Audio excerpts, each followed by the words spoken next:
Femininity is something that I obviously lack, but that's a conscious decision. There's a word that's whispered, celebrated, demanded, and policed. A word that seemingly innocuous hides an entire operating manual for half the human population. That word is femininity. But what is femininity really? Is it a biological imperative, a natural state of being, or is it something else entirely?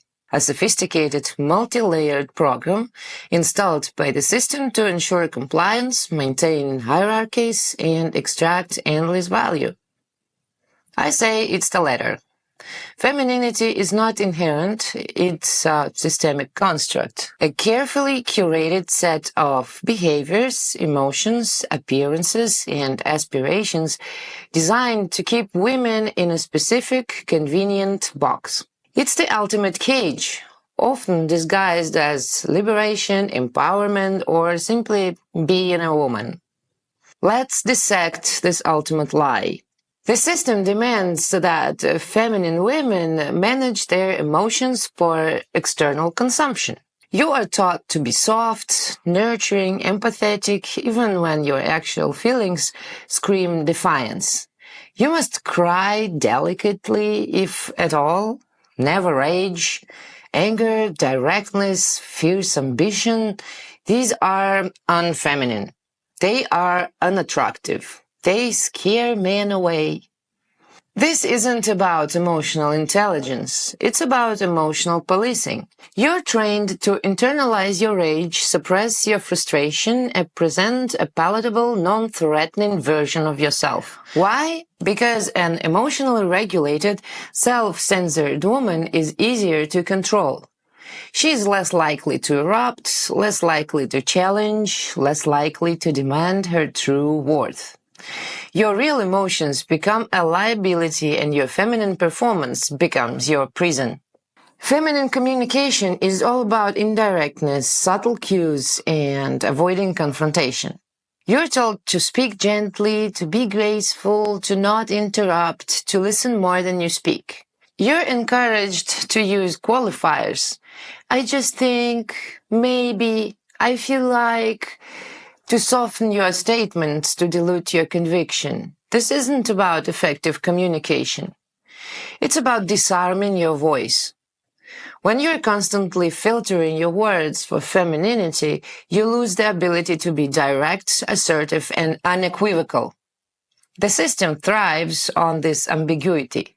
It ensures that your needs are never fully articulated, your boundaries are always permeable, and your disagreements can be easily dismissed as emotional or irrational. Your words are not meant to command, they are meant to cushion. Spend endlessly on makeup, skincare, fashion, trends. Display your sexuality, but never too much, never in a way that suggests your agency, only his desire. The system, through the beauty, fashion, and diet industries, profits immensely from your manufactured insecurity. It keeps you focused on the superficial, on external validation, diverting your energy, time, and resources away from building real power, challenging norms, or even simply existing authentically in your own skin. Femininity often comes with implied expectations about your primary purpose, to be a nurturing mother, a supportive wife, an impeccable homemaker.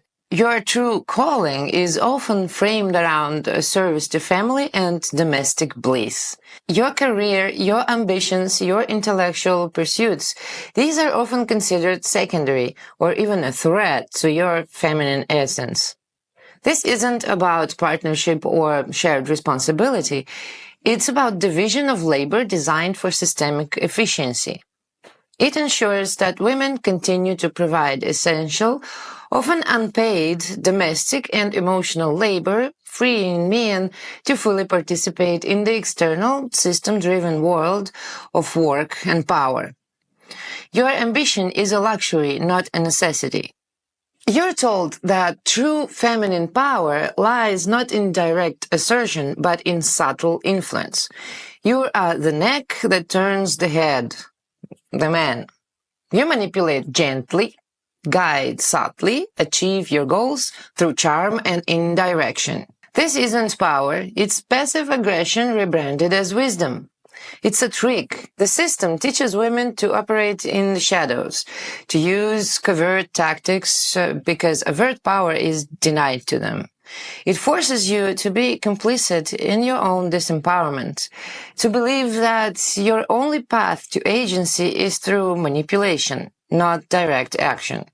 It prevents true equality by reinforcing the idea that women cannot or should not wield power openly. Your strength becomes your subterfuge. In recent years, femininity has been twisted into the concept of high-value woman. This instructs you to constantly work on yourself, to refine your appearance, your skills, your boundaries, not for your own fulfillment, but to become a more desirable product in the relationship market, to attract high-value men. It's hypercommodification of the self. It reduces human connection to a transactional exchange, stripping away genuine intimacy and connection. The system loves this because it keeps women trapped in a perpetual cycle of self-optimization for external validation. You are warned not to be too smart, too ambitious, too successful, or too direct because it might intimidate men.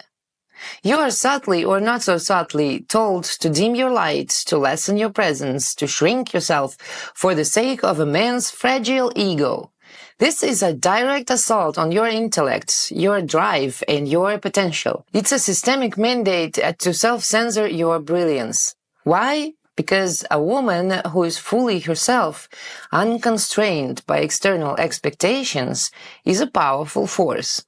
And powerful, self-possessed individuals, particularly women, are difficult for the system to control.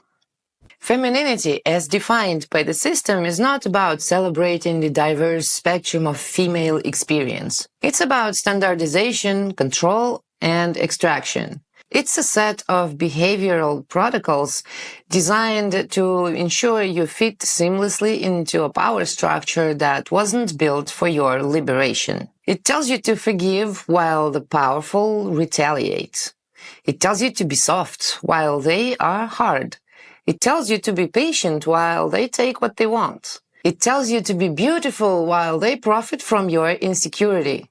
It tells you to find peace while they wage war. This isn't about natural order. It's about weaponized moral engineering.